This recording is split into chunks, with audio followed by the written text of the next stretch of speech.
우리가 하나님의 은혜를 받은 자로서 두 가지 우리가 해야 될 실천 사항이 있다. 그래서 이제 지난주에 첫 번째 것만 다루었잖아요. 기억하십니까? 첫째가 이겁니다. 뭘 실천해야 되느냐? 내 마음에 하나님께서 주신 은혜에 대한 감사와 감격이 끊이지 않게 흐르게 해야 된다는 거예요.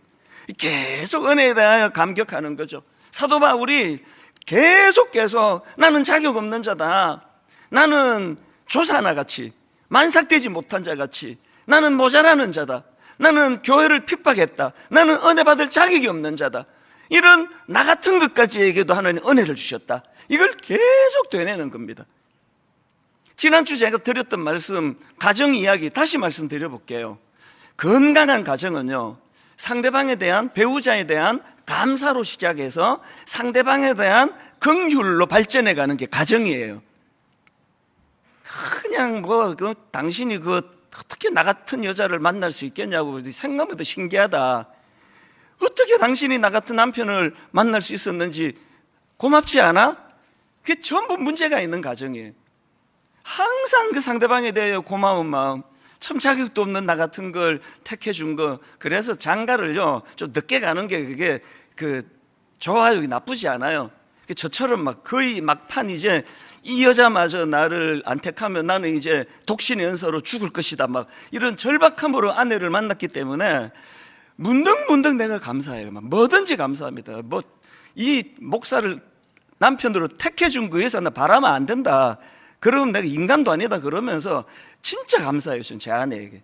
그리고 같이 늙어가면서 참 긍휼한 마음이 들어요. 참 이것도 약해졌고 체력도 약해졌고 병도 찾아오고 상대방에 대하여 긍휼히 여기는 거예요. 우리가 하나님의 은혜를 아는 자로 이 감격을 계속 누려야 돼요. 난 자격 있지, 나 같은 게 구원 안 받으면 누가 구원받아? 그게 예수님이 가장 싫어하던 예수님 당시의 그 종교인들 아닙니까? 그런가 하면 이제 오늘 두 번째 다루고 싶은 게 뭐냐, 우리가 실천해야 되는 건요, 우리가 그렇게 주님 주신 은혜에 대한 감사와 감격이 흐르면요, 그걸 에너지로 만들어야 돼. 그걸 에너지로. 가슴만 뜨거운 게 아니라 어떤 에너지로요? 그 감격의 힘으로 섬김을 실천하라는 겁니다. 이런 맥락으로 보면 오늘 본문은 전반부와 후반부로 나눌 수 있습니다. 전반부는 아까 첫 번째 실천이고요, 오늘 다룰 후반부는 오늘 다룰 두 번째 실천입니다. 자, 한번 전반부를 보십시오. 본문 고린도전서 15장 9절 10절입니다. 나는 사도 중에 가장 작은 자라. 나는 하나님의 교회를 박해하였으므로 사도라 칭함받기를 감당하지 못할 자니라. 그러나 내가 나 된 것은 하나님의 은혜로 된 것이니. 감격이 느껴지시나요? 그러나, 여러분 이 그러나가 있습니까? 그러나, 무슨 그러나입니까? 자격 없는 나라는 전제의 그러나예요. 그러나, 그리고 앞에 나는 과거의 나예요. 자격을 잃어버린 나. 그런데 나의 나 된 것은, 뒤에 나오는 나 된 것은 현재의 나예요. 절대로 건너갈 수 없는 현재의 다리를 건너게 주신 그러나의 은혜. 바울에게 감격이 있는 거죠. 이게 전반부고요. 그런가 하면 이제 오늘 다루게 될 후반부는 10절 뒷부분에 나오는 내용입니다. 자, 보십시오.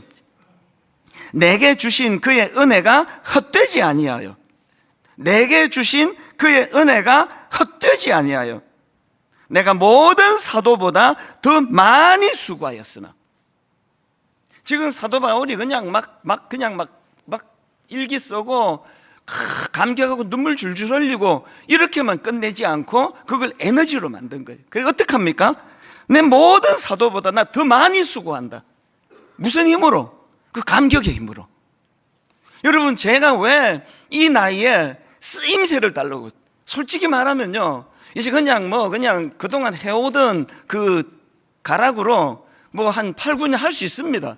설교하는 털이 이제 이대로 가면 돼요.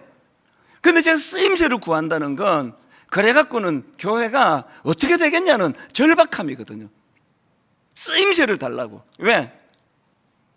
만삭되지 못한 나 같은 인간에게 제가 항상 저는 20대 초반 인생 밑바닥에 죽고 싶었고, 그때 제가 제일 슬펐던 게요, 그 나 같은 게 죽어서 누가 슬퍼할까? 한 분 떠오르더라고. 우리 엄마.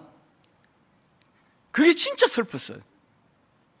이런 초라하고 참 밥버러지 같은 나 같은 인간을 하나님이 어떤 은혜를 주셨기에 오늘 이렇게 말씀을 전하고, 또 제 친구들 보면은 거의 다 이제는 은퇴하고 있는데 저는 계속 일할 수 있도록 하나님이 연장시켜 주셨는데 어떻게 내가 설렁설렁 대충 할 수가 있겠느냐. 그게 쓰임새를 구하는 거거든요.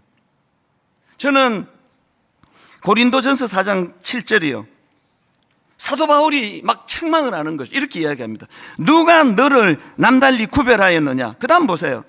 너에게 있는 것 중에 받지 않은 것이 뭐냐. 이 교만한 걸 지금 나무라고 있거든요. 너에게 있는 것 중에 받지 않은 게 뭐냐? 뭐가 네 힘으로 만드는 거냐? 그리고 저는 분당 우리 교회 담임 목사로서 내 마음에 구호가 하나 더 있는데요, 누가복음 12장 48절입니다. 무릇 많이 받은 자에게는 많이 요구할 것이요. 이런 모자라고 갖춘 것 없는 저에게 분당 우리 교회를 이렇게 들이퍼부어 주셨다면 어떻게 해야 됩니까? 많이 받은 자에게는 많이 요구하는 거예요.